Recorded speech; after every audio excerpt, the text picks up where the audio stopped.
গর্ভবতী হাতিনী। কেরলের একটা জঙ্গলে অনেকগুলো হাতির সঙ্গে একজন গর্ভবতী হাতিনীও বাস করত। ওর একটা বাচ্চা বড় হয়ে গিয়েছিল। ও মা হাতিকে বলল, মা, তুমি আজকাল খুব মোটা হয়ে যাচ্ছ। তোমার পেটটা তো বড় আর অনেক বড় হয়ে যাচ্ছে। দেখো, আমার পেটটা তো কত ছোট। তখন হাতিনী বলল, সোনা, আমাদের মাঝে একটা ছোট্ট অতিথি আসবে।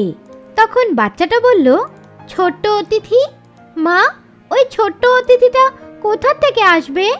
হাতিনীটা নিজের সুরকে ঘুরিয়ে পেটের দিকে নিয়ে ইশারা করলো আর বলল, এখান থেকে সোনা। হাতির বাচ্চাটা বলল, মা, আমি কোথা থেকে এসেছি? হাতিনী বলল, তুমিও ওখান থেকেই এসেছো।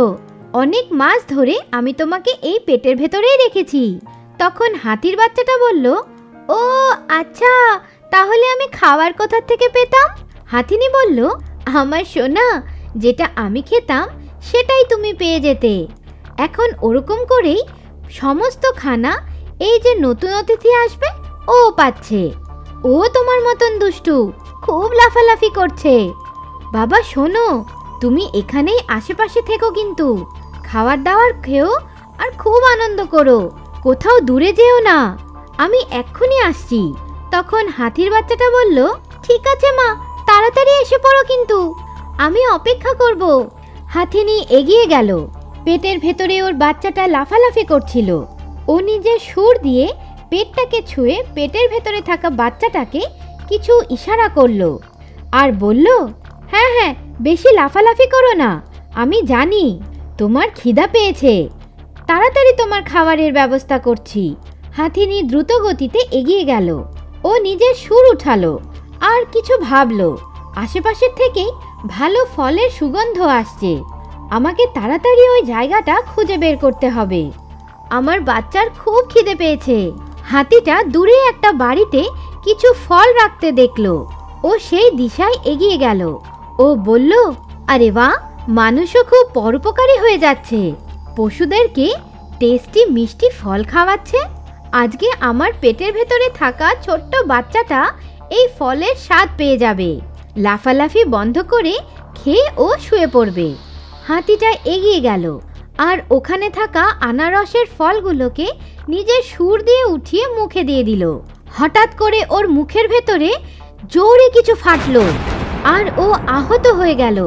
ওই যে লোকগুলো ফল রাখছিল, ওই ফলের ভেতরে বোম আর বারুদ ভরে রেখে দিয়েছিল। হাতি জোরে জোরে সুর উঠিয়ে ব্যথায় চিৎকার করতে লাগলো। মানুষ ওর সঙ্গে অনেক বড় ছল করলো। ওর আর্তনাদে জঙ্গলের কোনা কোনা জেগে উঠল। হাতিনী বলল, আমি মানুষের ব্যাপারে শুনেছিলাম, কিন্তু ওরা এমনটা করবে এটা আমি কল্পনাও করিনি। এখন এই ব্যথাটা আমি সহ্য করতে পারছি না। এখন আমি কি করব? কোথায় যাব? হে ভগবান, আমার বাচ্চাটার কি হবে? ও চারিদিকে দৌড়তে লাগলো। তারপর দ্রুত গতিতে জঙ্গলের দিকে এগিয়ে গেল। জঙ্গলে ও একটা পুকুরের ভেতরে ঢুকলো। নিজের ভেতরে হওয়া তীব্র জ্বলনির থেকে বাঁচার জন্যে ও জলের বাইরে অন্য কিছু দেখতে পারছিল না। ও পানির ভেতরে ডুবে গেল।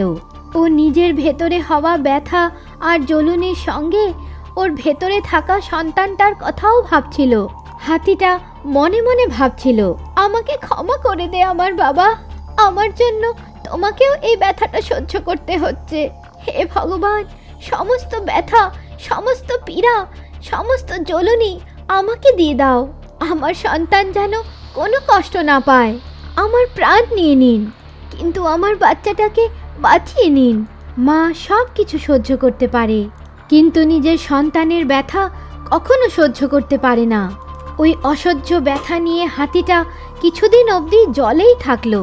ওর মুখ পুরো জ্বলে গিয়েছিল, তাই ও কিছু খাওয়া দাওয়াও করতে পারছিল না। ওই পুকুরের সামনে বন্য বিভাগের অধিকারীরা একত্রিত হলো আর হাতিনীকে বাইরে আনার চেষ্টা করলো। হাতিনীর মনুষ্য জাতির থেকে ঘৃণা হয়ে গিয়েছিল। ও কোনো প্রকারে পুকুরের থেকে বাইরে আসার জন্যে প্রস্তুত হচ্ছিল না। ওই ফলের ভেতরে থাকা বারুদ হাতির মুখ আর পেটের ওপর খুব খারাপ প্রভাব ফেলেছিল। ও ভেতরে ভেতরে পুরো আহত হয়ে গিয়েছিল। হাতির বাচ্চাটা বলল, মা তুমি কোথায় ছিলে? তোমার কি হয়েছে? আমি তো অপেক্ষা করছিলাম। তাহলে তুমি কেন আসোনি? মা, জল থেকে বাইরে বের হয়ে আসো, আমার সঙ্গে চলো। হাতি উদাসীন চোখে পুকুরের পাড়ে দাঁড়িয়ে থাকা নিজের বাচ্চাটাকে দেখছিল। ওর মুখ থেকে শব্দ বেরোচ্ছিল না। ওর দুঃখ কষ্ট চোখের জলের রূপ নিয়ে বেরোচ্ছিল। হাতির বাচ্চাটা বলল, মা তুমি কেন কাঁদছো? তোমার কি কষ্ট হচ্ছে? আমাকে বলো, তুমি বাইরে কেন আসছো না? হাতিনি কোনো জবাব দিতে পারল না।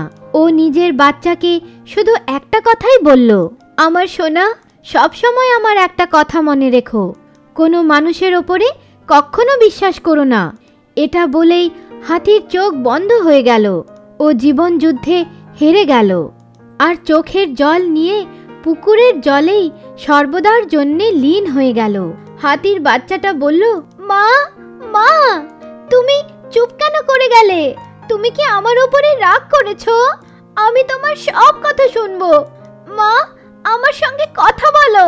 মা, মা কিছু তো বলো। মা।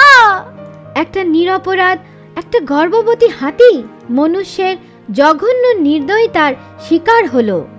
ওর আর ওর বাচ্চাটার মৃত্যু হয়ে গেল। যেই মনুষ্য এই অত্যন্ত ঘৃণার কাজ করেছে, ও মনুষ্য জাতির নামে একটা বড় কলঙ্ক।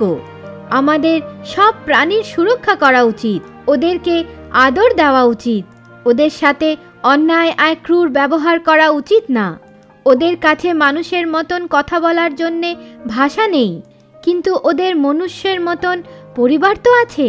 ওদের ভেতরেও প্রাণ আছে, খিদা তো ওদেরও পায়। তাও কেন হয় এই ক্রূর ব্যবহার ওদের সঙ্গে? কেন হয় অন্যায় ওদের সঙ্গে? ওদের কি মনুষ্য জাতির মতন ভালো করে থাকার কোনো অধিকার নেই?